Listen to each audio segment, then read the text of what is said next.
여러분들 처음이라는 단어를 들으면 어떤 생각이 떠오릅니까? 처음, 첫 만남, 첫 데이트의 설렘, 첫 집장만, 처음으로 차를 구입했던 것, 첫 아이가 태어났을 때의 감동. 좀 처음이라는 이 말은 우리에게 좀 긍정적이고 좋은 의미가 있다, 그죠? 하지만 최초라는 말은 어떨까요? 세계 최초로, 우리나라 최초로. 이 최초라는 말에는 처음 시작했다는 관점에서 개척자의 이미지가 좀 포함되어 있어서 고생과 수고를 많이 했겠다라는 이런 마음도 들고, 또한 왜 그런 일을 했을까라는 무모하다는 이야기도 들었을 것이고, 또 좀 이상하다라는 그런 따가운 눈초리로 좀 들었을 것 같습니다. 우리나라 북한 지역 최초로 여성으로 세례받은 사람이 누구인지 아십니까? 전미래라는 분입니다.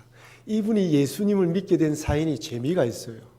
남편이 어느 날 첩을 데리고 온 거예요. 첩을 데리고 와서 화가 나서 예수님 믿게 되라고 합니다. 근데 예수님 믿고 난 뒤에 전도를 했는데 600명이나 되는 사람을 전도해서 그 지역의 교회가 9교회나 세워지게 되었다고 합니다. 이 사람의 집안이 형편이 좋았던 것 같아요. 주변 사람들이 그 당시 예수님 믿는다면 야수교, 서양 귀신 믿는다는 소리를 많이 들었지 않습니까?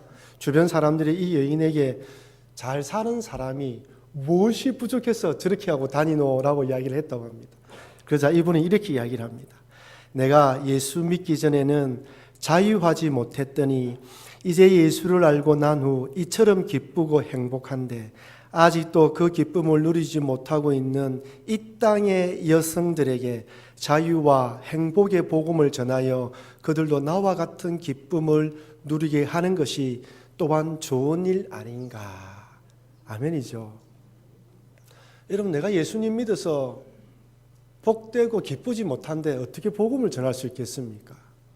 내가 예수님 믿어서 내가 믿는 예수님에 대한 확신이 없는데 누구에게 예수님 믿으라고 말하겠어요? 이 여인은 최초로 복음을 받아들였는데, 북한 지역이 최초로 여성으로 복음을 받아들였는데 그 받아들인 복음의 감동으로 전도하고 살았던 것입니다. 우리나라 최초에 세워진 교회는 이름 무엇입니까? 소래교회죠. 황해도 소래에 세워진 소래교회입니다. 이 교회를 세우는데 앞장섰던 장로님이 서상륜 장로님이라고 합니다. 이분은 1848년도 평안북도 어주의 한 양반집 자녀로 태어났는데 그만 양부모님이 어릴 때 일찍 돌아가셨대요. 어쩔 수 없어서 양반 가문임에도 불구하고 14살 때부터 시장 난전에서 장사를 했다고 합니다. 여러분, 그 당시 14살 된 아이가 시장에서 장사를 하면 얼마나 힘이 들었겠습니까? 이분은 오직 한 가지 목표, 돈을 많이 벌어야겠다는 생각으로 정말 악착같이 돈을 벌었다고 합니다.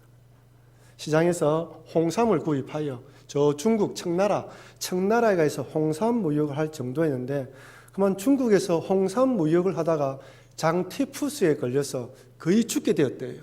그때 영국에서 온 맥킨타이어 선교사님이 운영하는 병원에서 2주간 치료받으면서 극적으로 소생됩니다.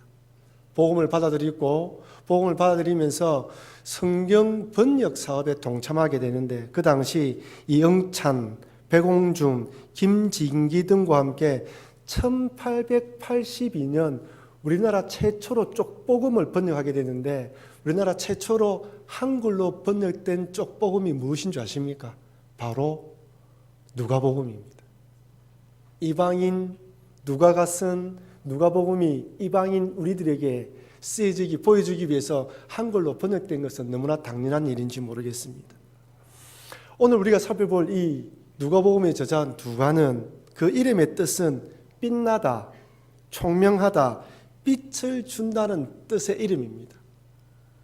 그는 예수님을 만난 적이 없습니다. 예수님으로부터 직접 교훈을 들은 적이 없습니다. 그는 우리들처럼 예수 믿는 사람들에게 복음을 받아들여서 예수를 구주로 영접한 사람입니다. 이런 그가 누가복음이라는 복음서를 기록했는데 그 성경이 우리가 읽고 있는 성경에 기록됐다는 그 자체만으로 큰 의미가 포함되어 있습니다. 마가나 마태나 요한은 예수님의 제자였거나 최측근에 있었던 사람이지 않습니까? 하지만 누가는 우리가 똑같다는 거예요. 이런 관점에서 누가복음을 읽고 누가를 생각해야 된다는 것이죠. 그런데 안타까운 것은 누가에 대한 기록이 많지가 않아요.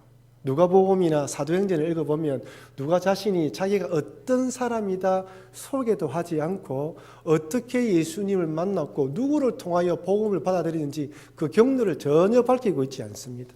그래서 여러 학자들이나 성경학자들은 이런저런 가설과 추정을 할 수밖에 없는 것이죠. 그래서 우리도 조금 하나님께서 우리에게 준 상상력을 동원해야 됩니다. 누가에 대해서 사도 바울만이 누가는 의사라고 밝히고 있어요. 골로새서 4장 14절입니다. 사랑을 받는 의사 누가와 또 데마가 너에게 문안하느니라. 바울이 의사라고 밝히고 있습니다.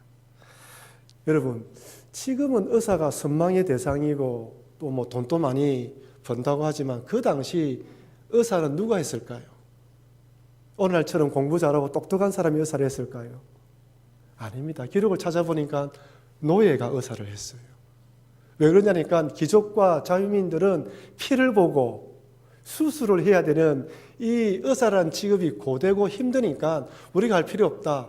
똑똑한 노예를 공부시켜서 의사를 만들자 해가지고 노예들이 의사가 많았다고 합니다. 그렇다고 누가가 노예였다라고 말씀드릴 수는 없습니다.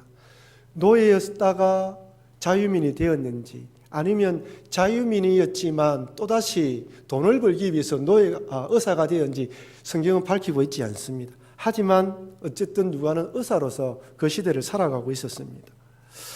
또한 성경은 정확하게 그가 어디 출신인지 밝히고 있지 않지만 성경학자들이나 2세기경에 발견된 어떤 누가복음의 소개문에는 이 누가가 수리아 안디옥 출신이라고 소개합니다. 2세기경에 발견된 누가복음의 소개문에서 이렇게 기록되어 있습니다. 누가는 수리아 안디옥 출신의 직업 의사였다. 그는 또한 사도들의 제자였으며 후엔 바울을 수행하여 그가 순교하기까지 같이 다녔다.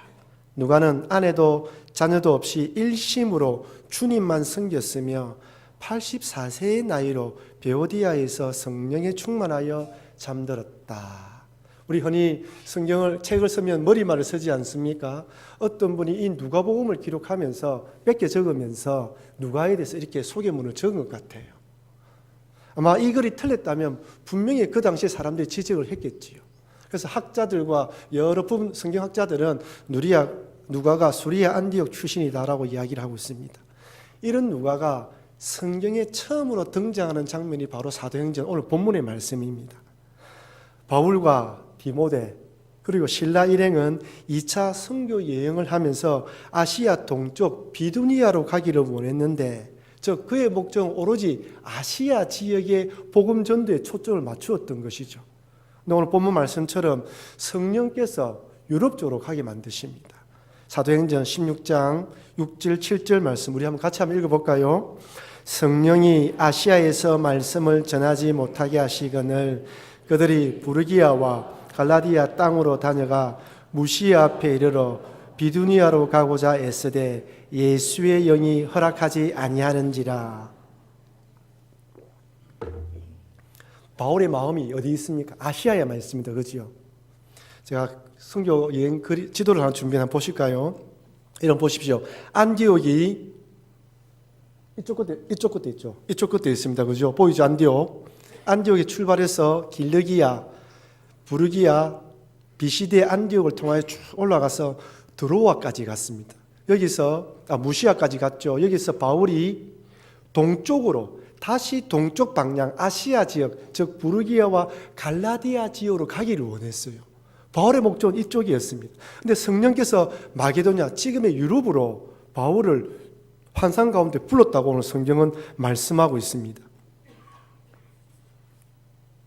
그렇다면 또 이렇게 바울을 무시아에서 환상을 통하여 마게도냐로 가도록 했다고 성경 사도행전 16장 10절에 이렇게 밝히고 있습니다. 바울이 그 환상을 보았을 때 우리가 곧 마게도냐로 떠나기를 힘쓰니 이는 하나님이 저 사람들에게 복음을 전하라고 우리에게 부르신 줄로 인정함이로라. 저는 한 가지 궁금했습니다. 왜 성령께서 이런 환상이라는 방법을 동원했을까?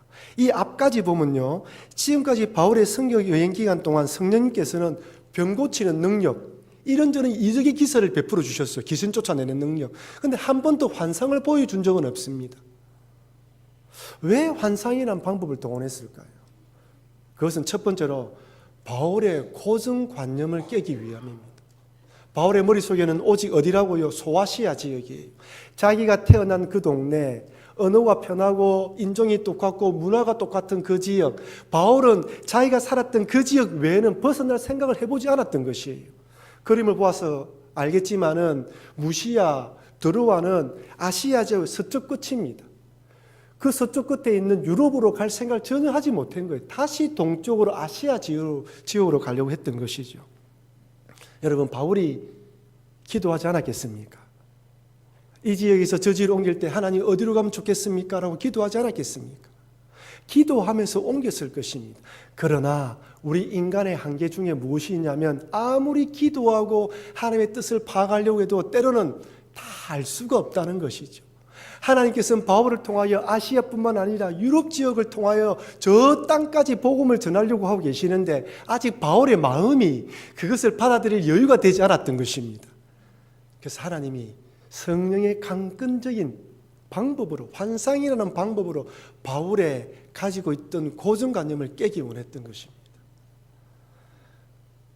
여러분, 그 당시 지금도 마찬가지지만 가난한 지역에 살고 있는 분들은 그 지역을 벗어나지 못합니다. 다른 곳으로 여행할 엄두를 두지 못하는 것이죠.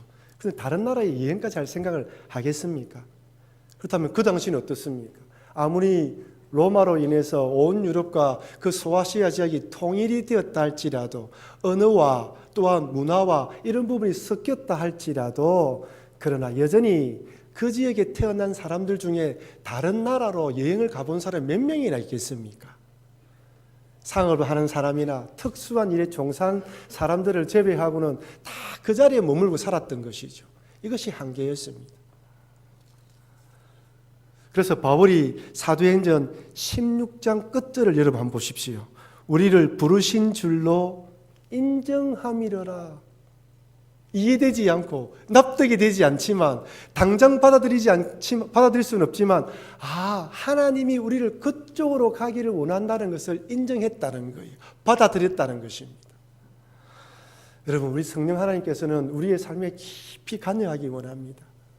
그런데 우리의 한계가 있다는 걸 인정해야 돼요. 내가 아무리 이것을 가지고 생각하고 뜻을 알고 있다 할지라도 하나님의 전체적인 그림 안에서는 때로는 깨닫지 못할 때가 있기 때문에 성령님께서 이렇게 인도하실 때도 있다는 것을 기억해야 됩니다. 그때는 내가 납득이 되지 않고 이해가 되지 않더라도 하나님의 뜻이라고 받아들이고 그 길을 가야 되는 것이죠. 이것을 오늘 본문을 통해서 우리에게 말씀해 주시는 것입니다. 그러니 여러분, 살아가시다가 때로는 이 길이 고난이 있고 힘듦이 있고 아픔이 있다 할지라도 명백하게 성령님께서 이 길을 가기 원하신다는 것이 내 마음에 깨달아진다면 그 길로 걸어가시는 여러분과 제가 되길 주의 이름으로 축원합니다. 첫 번째는 바울의 고정관념이죠. 두 번째는 누가 때문입니다. 누가를 선교팀에 합류시키기 위함입니다. 환상을 본 일행들이 말하기를 10절에 보십시오. 우리가 곧 마게도냐로 떠나기를 힘쓰니라고 되어 있어요. 여기 복수로 우리라고 되어 있죠. 여기 우리는 누굴 말합니까? 바로 바울과 디모데와 실라, 누가 자신을 말합니다. 누가가 여기에서 바울을 만나서 선교 여행에 동참하게 되는 것이죠. 그런데 여러분, 궁금하지 않습니까? 누가는 수리아 안디옥 출신의 의사였는데 지금 드로아에 살고 있어요. 안디옥과 드로아는 수백 킬로 떨어져 있지 않습니까? 과연 누가가 드로아에서 무엇을 했을까요? 성경은 밝히고 있지 않기 때문에 정확하게 알 수가 없습니다. 제가 추석 기간 동안에 여러 추석책을 찾아보았는데 영국의 뛰어난 신학학자인 버클레이 목사님이 쓴 주석에는 이분은 바울이 드로아에서 갑자기 병에 걸렸는데 우연히 의사인 누가를 만나서 치유하게 되었다라고 주석하고 있습니다. 어떤 근거로 이렇게 말한지는 알 수가 없습니다. 어쨌든 누가가 수리아 안디옥을 떠나 드로아에 머물고 있었고 환상을 본 바울 일행이 드로아에서 배를 타고 마게도냐로 가려고 해서 내려왔을 때 누가를 만나게 되었습니다. 근데 여러분, 사람이란 사람을 만나서 이야기를 나누다 보면 그 사람이 가지고 있는 열정이 전염되지 않습니까? 때는 어떤 사람을 만났는데 그 사람이 가지고 있는 꿈과 비전, 소망이 너무나 분명하고 그 길을 가는 사람을 바라보면 부러운 마음이 생기면서 그들과 동참하고 싶은 거예요. 아마 누가가 바울을 만났을 때 이런 마음이 아니었나라는 생각이 듭니다. 어떻게 만났는지 모르지만 둘을 만났어요. 여러분 생각해 보세요. 만약에 바울이 비두니아로 아시아 동쪽으로 갔다면 누가를 만날 수가 없습니다. 만약 서로 만나기로 약속했다면 이해가 되지만 바울은 전혀 드로아로 갈 계획이 없었거든요. 근데 두 분이 만났어요. 이렇게 만난 바울과 누가가 서로 이야기를 나눕니다. 어디로 가려고 합니까? 마게도냐로 가려고 하는데 이런 일이 있었어. 이렇게 성령께서 우리를 이끌어서 그쪽으로 가려고 합니다. 라는 이야기를 들었을 때 누가의 마음이 뜨거워지면서 성령님께서 나를 이 선교팀에 동참하게 하기 위해서 바울을 보냈구나라고 누가는 받아들인 것입니다. 그 이후 누가는 바울과 함께 한 번도 떠난 적이 없이 바울의 사역을 돕게 됩니다. 루키에 보면 시어머니인 나오미와 며느리인 모압 여인 룻이 베들레헴으로 돌아옵니다. 그 당시 가부이며 이방 여인 출신인 룻이 유대 땅에서 할 수 있는 일이 거의 없었습니다. 단지 할 수 있는 일은 추수할 때 떨어지는 이삭을 줍는 정도였어요. 모압 여인 룻이 추수할 밭에 들어가서 이삭을 줍기 위해서 들어가는데 그 밭이 우연히 보아스의 밭입니다. 우리 룻기 2장 3절 말씀 같이 한번 읽어볼까요? 룻이 가서 베는 자를 따라 밭에서 이삭을 줍는데 우연히 엘리멜렉의 친족 보아스에게 속한 밭에 이르렀더라. 이 우연이라는 단어를 집중해 보십시오. 보아스 입장에서는 우연히 자기 밭에 들어온 룻은 전혀 쓸모없고 도움이 되지 않는 사람입니다. 일꾼들이 일을 할 때 그 뒤에 쫓아다니면서 이삭을 줍기 때문에 거추장스러운 것이죠. 하지만 우연히 들어온 룻을 보아스는 자신이 선대해야 할 도움이 필요한 하나님이 보낸 사람으로 받아들였습니다. 룻의 입장은 어떻겠습니까? 우연히 들어갔는데 그곳에 자신의 기업을 물을 보아스 땅이었단 말이에요. 이 얼마나 우연을 가장한 하나님의 필연입니까?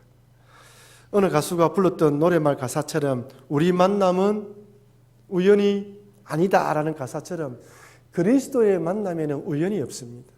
성경에 나와 있는 우연이란 단어를 볼 때마다 우연을 가장한 하나님의 은혜라고 받아들여야 되는 것이죠. 룻이 보아스를 우연히 만났던 것처럼 누가가 바울을 우연히 만난 것처럼 생각되었지만 하나님의 계획 속에는 성령님 뜻 안에서는 누가가 바울을 만나서 선교 여행하도록 동참하도록 보냈던 것입니다. 여러분 이것은 우리도 마찬가지입니다. 이 땅에 수많고 많은 교회들 가운데에 우리를 부산북교에 보내주셨습니다.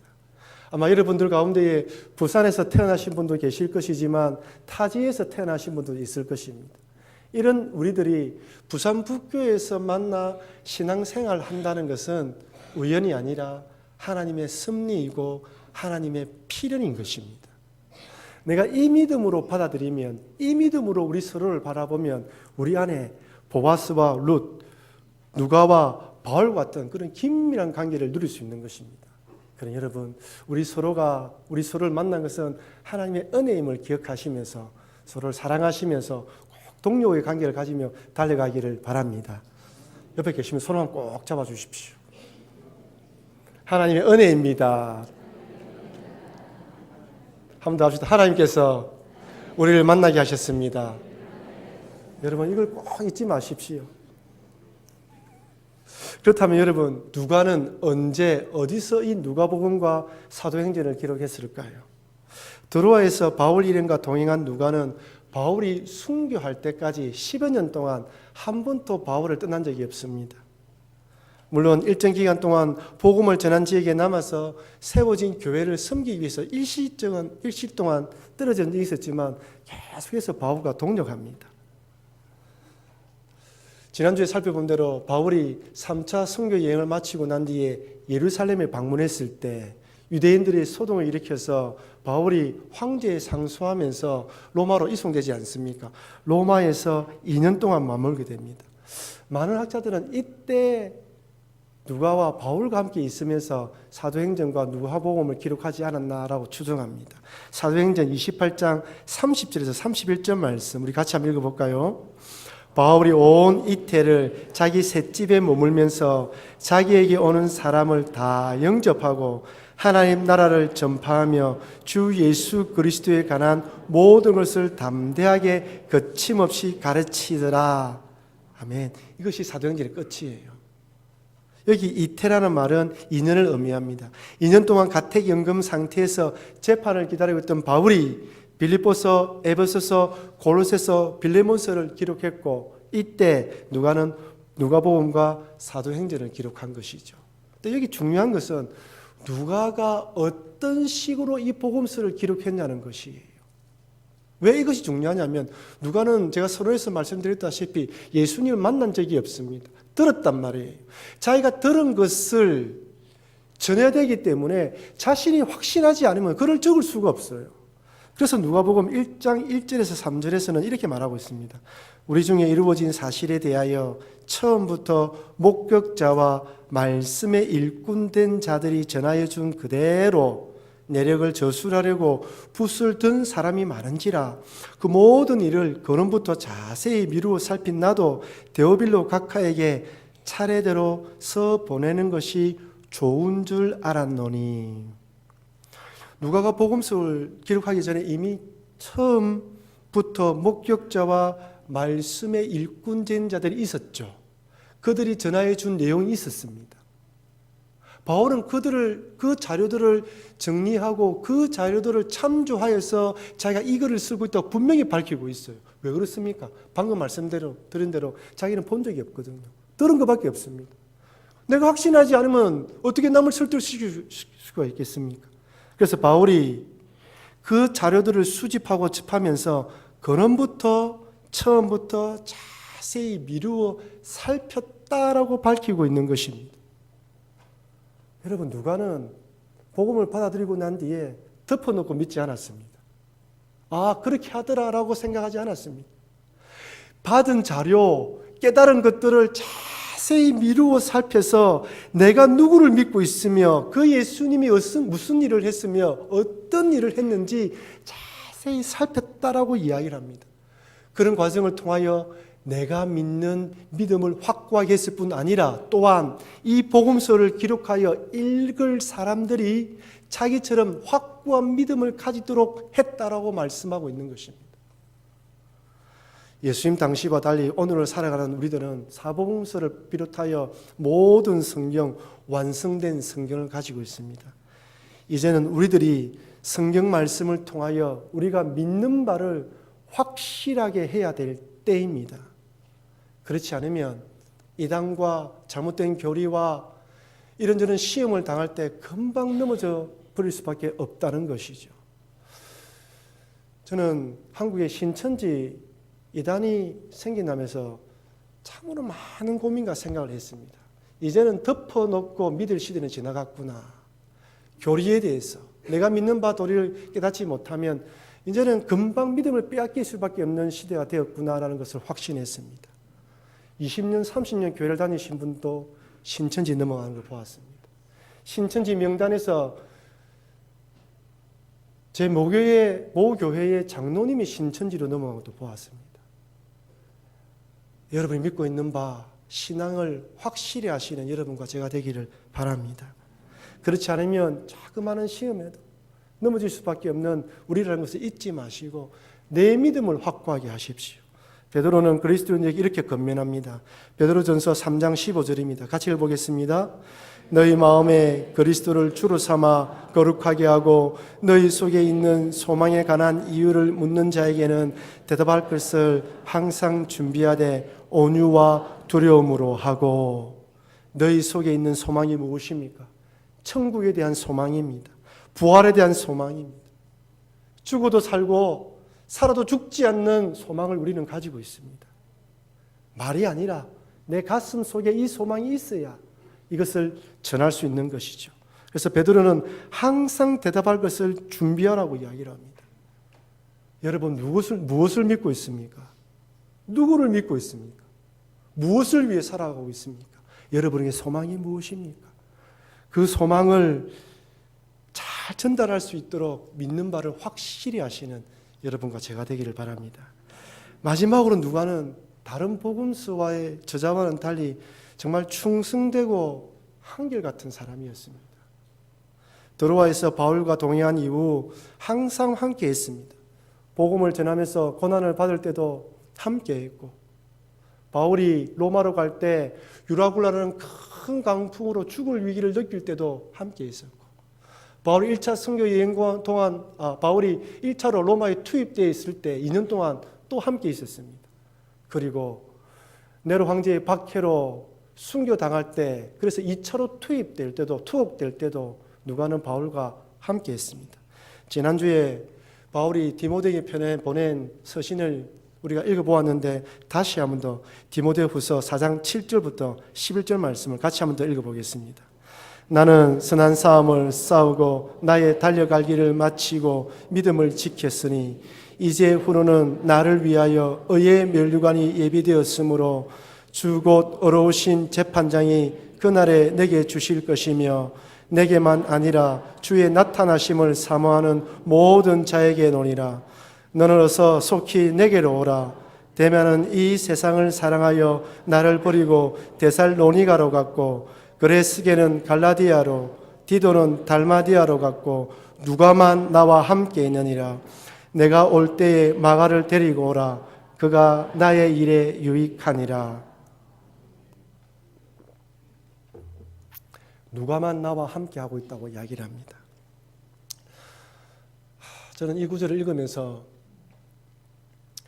바울이 순교할 때 그 순교를 지켜보았던 누가의 마음이 어땠을까라고 한번 생각을 해보았습니다.